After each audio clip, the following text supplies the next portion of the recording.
எப்போதோ போனான். இவ்வளவு நேரமாகியும் இன்னும் வரவில்லையே. நம்பிக்கையோடு இருங்கள் அம்மா. அண்ணன் நிச்சயம் நல்ல செய்தியோடு தான் வருவார்.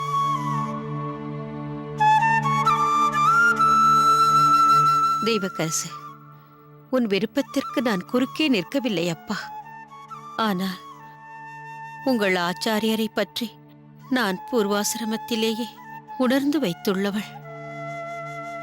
அவர் அன்று என்னை பாணிக்கிரகணம் செய்து கொண்டபோது எனக்கு வயது 12. அந்த வயதிலிருந்தே அவரை நான் நன்கு அறிந்தவள். அவருடனேயே பல வருடங்கள் வாழ்ந்தவள். அவர் எனக்கு கணவராகவும் இப்பிரதேசத்தின் அரசராகவும் இருந்த காலத்தில் மனதில் ஒன்றை தீர்மானித்து விட்டால் அதை எந்த நிலையிலும் மாற்றிக்கொள்ளவே மாட்டார்.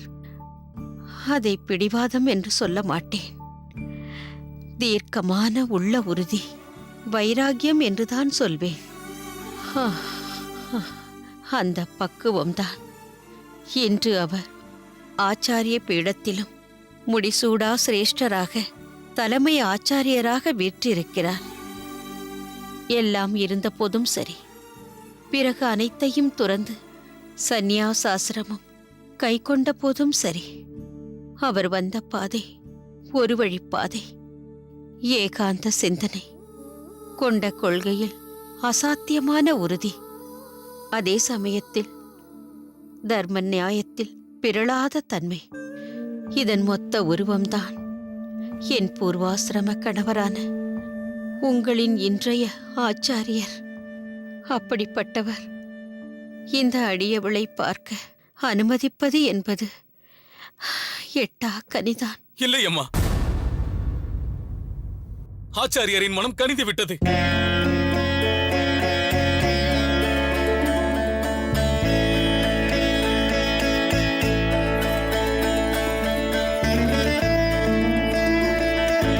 அடியேன் பெரிய நம்பி. அம்மா, இவரை தெரியும் அப்பா. அன்று நான் முதலில் மடத்திற்கு சென்ற சமயத்தில் இவர் மூலமாகத்தான் என் வரவை தெரிவித்தேன். எனக்காக ஆச்சாரியரிடம் கோரிக்கையை முன்வைத்தவர் ஆயிற்றே. இவரை மறக்க முடியாது. இவரது முயற்சியையும் மறக்க முடியாது. ஆமாம் வரரங்கா, இன்று மட்டும் அவர் மனம் எப்படி கனிந்தது! உங்களது ஆச்சாரியர் என்ன நல்வாக்கை கொடுத்தார், அதை சொல்லப்பா முதலில். பெரிய நம்பிகளே, தங்கள் திருவாயால் நம் ஆச்சாரியரின் நல்வாக்கை தெரிவித்து விடுங்கள். தாயே, தங்களைப் பற்றியும் தங்களின் இன்றைய நிலையைப் பற்றியும் அரையர் விரிவாக எடுத்துச் சொன்னார். அமைதியாக அனைத்தையும் திருச்செவி சாற்றி அருளிய ஆச்சாரியர் இறுதியில் தங்கள் கோரிக்கையை ஏற்றுக்கொண்டார். இது சத்தியம்.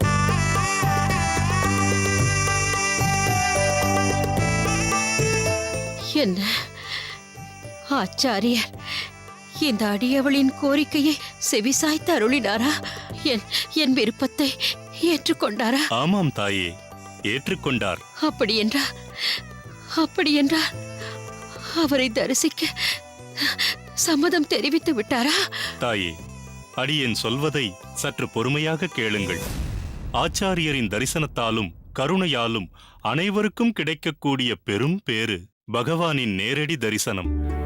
அவ்வகையில் தாங்கள் எம்பெருமானின் தரிசனம் பெறும் பேரின்ப நிலையையே அனுகிரகிக்கும் வகையில் இதோ பாருங்கள்.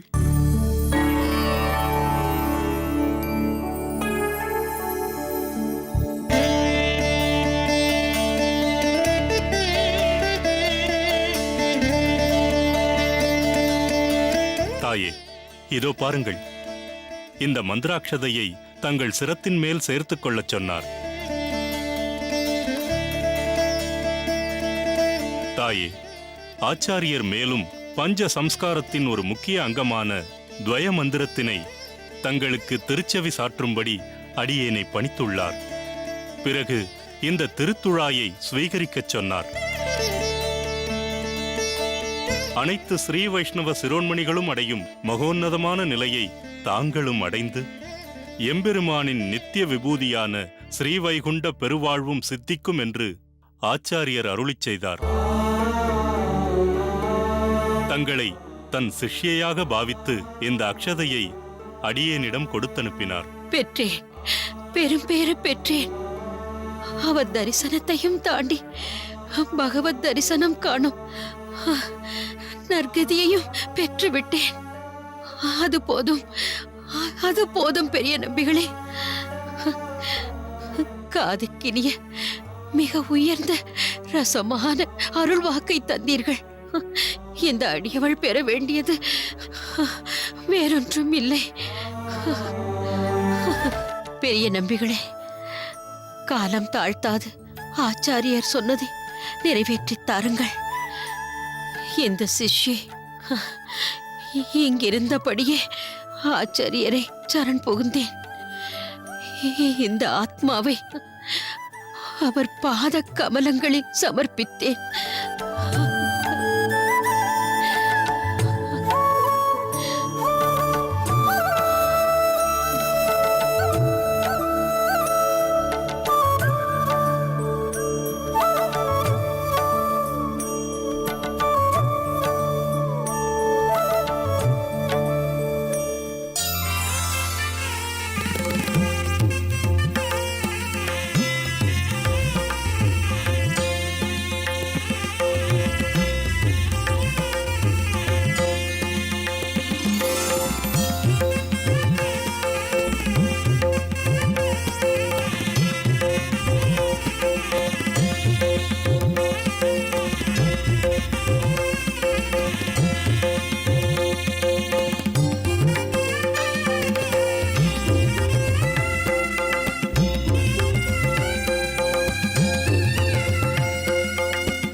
என்ன, ஏன் உங்கள் எல்லோர் கண்களிலும் கண்ணீர்?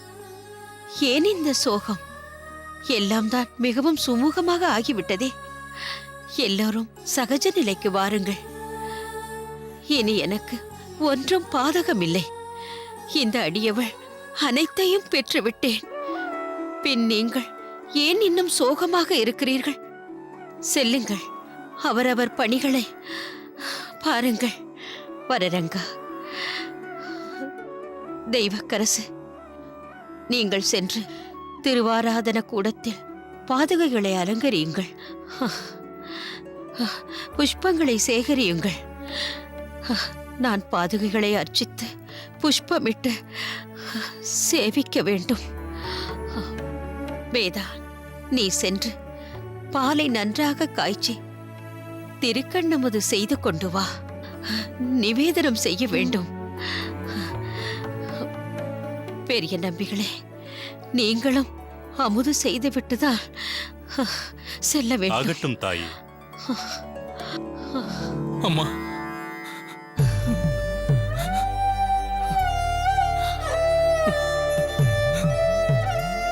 அம்மா,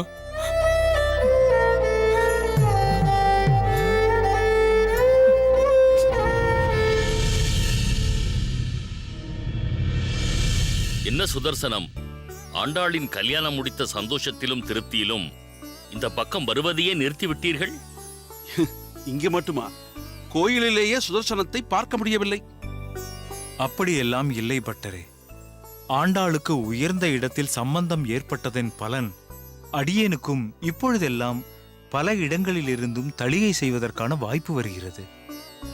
உங்களுடைய சிரத்தைக்கும் செய்யும் தொழில் மேல் நீங்கள் வைத்திருக்கும் பக்திக்கும் நீங்கள் இன்னும் உயர்ந்த நிலையில் இருந்திருக்க வேண்டும். கூரேசன் சொல்வது மிகவும் சரி. ஏனோ தெரியவில்லை, பகவான் உங்களை இந்த நிலையிலேயே வைத்திருக்கிறார். சுவாமி, பாகவதத்தில் குந்தி மகாராணி கண்ணனிடம் சொல்கிறாள், எல்லா வசதிகளும் படைத்த ஒருவன் உன் நாமத்தை சொல்வதற்கும், ஏழ்மையிலும் துக்கத்திலும் இருக்கும் ஒருவன் உன் நாமத்தை சொல்வதற்கும் மிகுந்த வித்தியாசம் உள்ளது. வறுமையில் வாடுபவன் உச்சரிக்கும் நாமம் ஏக்கத்துடனும் உருக்கத்துடனும் இருக்கும். அப்படிப்பட்ட ஏழ்மையில் இருப்பவர் உச்சரிக்கும் நாமத்தின் தாக்கமும் சக்தியும் அதிகமாக இருக்கும். அந்த சூழ்நிலையை எனக்கு கொடு என்று குந்தி மகாராணி கண்ணனிடம் துக்கத்தை வேண்டுகிறாள். அந்த விதத்தில் அடியேன் ஒரு செல்வந்தனாக இருந்திருந்தால் லௌகீகத்திலேயே உழன்று கொண்டிருப்பேன். அதனால் தானோ என்னவோ என்னை இந்த நிலையில் வைத்துள்ளார் பகவான். அது மட்டுமின்றி என் பக்தனிடம் இருப்பதை காத்து அவனுக்கு தேவையானவற்றை கொடுத்து நானே அவனை பரிபாலிக்கிறேன் என்று கண்ணன் குறிப்பிடுகிறான். தேவையானவற்றை கொடுத்து என்றால் தேவைக்கு அளவேது? எவ்வளவு கொடுத்தாலும் தேவைகள் இருந்து கொண்டேதான் இருக்கும். ஆனால் கண்ணன் இங்கு குறிப்பிடுவது, எந்த அளவுக்கு செல்வம் இருந்தால் ஒருவனால் பக்தியில் நிலைத்திருக்க முடியுமோ அந்த அளவுக்கு மட்டும்தான் அவர் தன் பக்தனுக்கு செல்வத்தை அருள் பாலிக்கிறார். சுதர்சனத்திற்கு இந்த அளவிற்கு கொடுத்தால்தான் அவன் பக்தியில் இருப்பான் என்று கண்ணனுக்கு தெரிந்திருக்கிறது. உங்களை போன்றோருக்கு எவ்வளவு கொடுத்தாலும் அந்த பக்தி சிறிதளவும் குறையாது என்பதும் அந்த பகவானுக்கு தெரிந்திருக்கிறது. அது எப்படி சுதர்சனம்? உம்மிடம் இருக்கும் உயர்ந்த குணத்தை கூட நீர் தாழ்த்திக் கொண்டு மற்றவர்களை உயர்வாக பேசுகிறீர். எப்படியோ பகவான் பார்த்துத்தான் படியளப்பான் என்பது போல் ஆண்டாளுக்கு உகந்த ஒரு ஆத்துக்காரரை அமைத்துக் கொடுத்து விட்டான். அதேபோல் பெருமாளின் ஒரு பக்தை அடியேனுக்கு அகத்துக்காரியாக அமைந்தது அடியேன் செய்த பாக்கியம். இப்பொழுது கூட பாருங்கள், சுமங்கலிகளை வரவழைத்து காரடையான் நோன்பு அனுஷ்டிக்கிறாள். அகத்துக்காரர் தீர்காயுளுடன் இருக்க வேண்டும் என்று.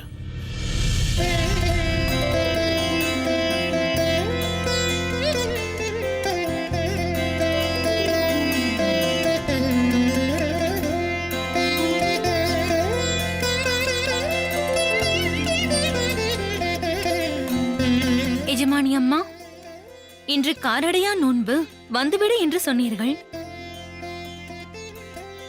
நானும் வந்துவிட்டேன். ஆனால் இது என்ன சடங்கு? ஒரு வரியில் சொன்னால் நம் அகத்துக்காரர் ஆயுளுடன் இருக்க வேண்டும் என்பதற்கு பிரார்த்திக்கும் ஒரு வைபவம் இது. சத்தியவான் ஒரு வருடம்தான் உயிருடன் இருப்பார் என்று தெரிந்தும் சாவித்ரி அவரை கல்யாணம் செய்து கொள்கிறாள். அதேபோல் ஓராண்டு முடிந்ததும் யமதர்ம ராஜா சத்தியவான் உயிரை பறித்துச் செல்ல சாவித்ரி தன் அகத்துக்காரர் உயிரை சாமர்த்தியமாக மீட்கிறாள்.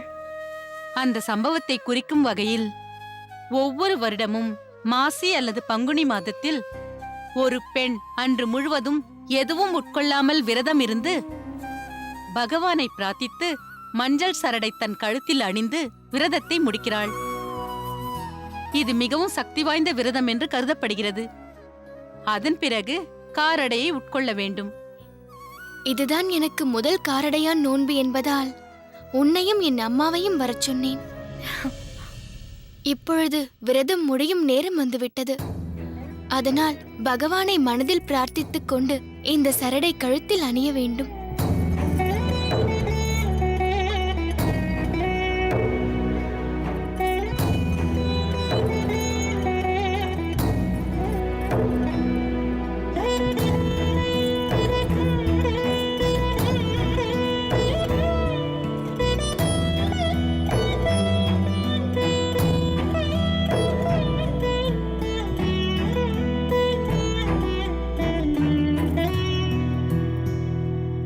வாருங்கள் மாப்பிள்ளை.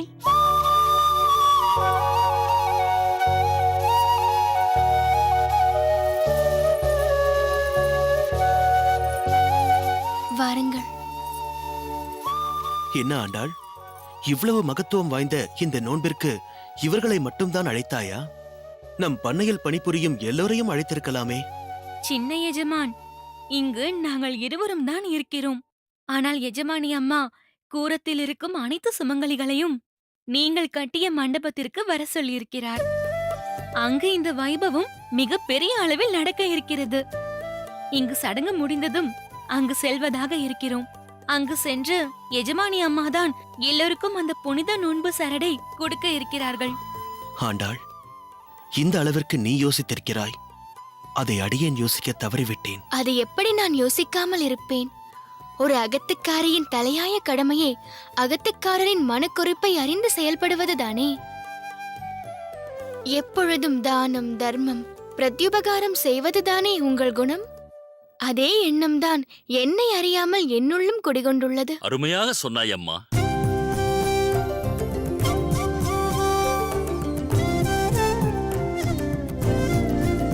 இதற்கு பெயர்தான் ஆதர்ஷ தம்பதிகள். கிரகஸ்தாஸ்திரம தர்மமும் இதுதான். அதற்கு எடுத்துக்காட்டாக நீங்கள் இருவரும் விளங்குகிறீர்கள். அம்மா ஆண்டாள், உன்னை நினைத்தால் எனக்கு மிகவும் பெருமையாக இருக்கிறது. இப்படிப்பட்ட சம்பந்தம் ஏற்பட்டது பகவத் கிருபை. இதை எத்தனை முறைதான் சொல்வீர்கள்? 1000 முறை வேண்டுமானாலும் சொல்வேன். சரி எஜமானி அம்மா, நான் மண்டபத்திற்கு செல்கிறேன். நீங்கள் பிறகு வாருங்கள். சரி. அம்மா ஆண்டாள், இது உன்னுடைய முதல் காரடையான் நோன்பு. அதனால் மாப்பிள்ளையின் காலில் விழுந்து ஆசிர்வாதம் வாங்கிக்கொள். வாருங்கள் மாப்பிள்ளை.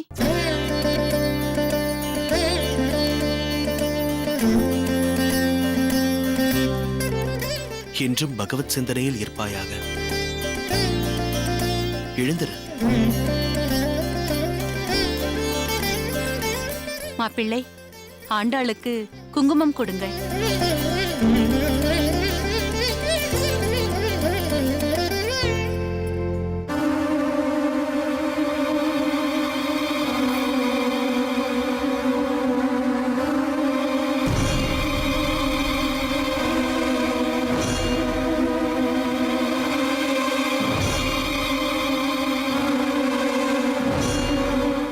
சுவாமி, ஆண்டாள், என்னவாயிற்று? குரேசா, என்னவாயிற்று? குரேசா, உன்னைதான் கேட்கிறேன், என்ன ஆயிற்று? தந்தையே,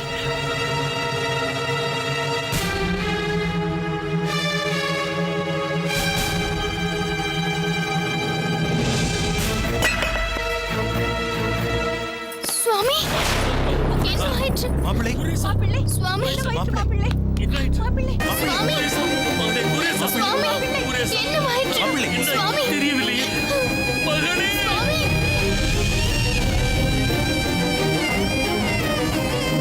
கவலைப்படாதே.